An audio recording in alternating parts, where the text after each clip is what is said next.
Drowning in debt, it's a reality for so many Americans who graduate college.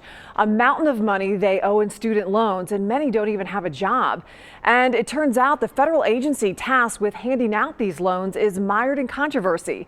Here's national correspondent Christine Frizzell.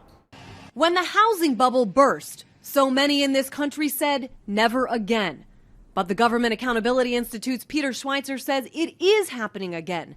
But instead of home buyers getting predatory loans, it's students. They're studying social work or they want to be a school teacher, and those are very noble and important professions. But the reality is you're not going to be able to pay a $200,000 student loan back if you're making $35,000, $40,000, or $50,000 a year. It turns out the agency in charge of doling out those loans has been charged with inefficiency and mismanagement in a Government Accountability Office report.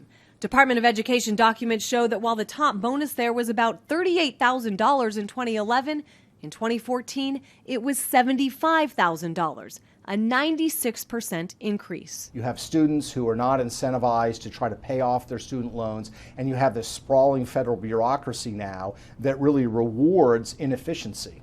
On Capitol Hill, lawmakers are calling out those inefficiencies and calling to simplify the system where currently the agency gets to set its own goals and define its own version of success. It's clear we've allowed this system to become far too complex to serve students well.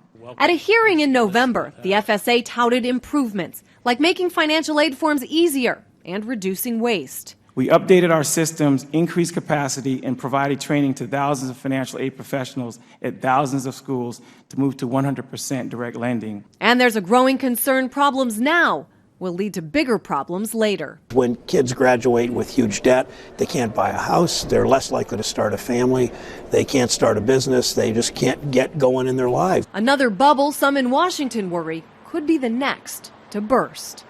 I'm Christine Frizzell reporting.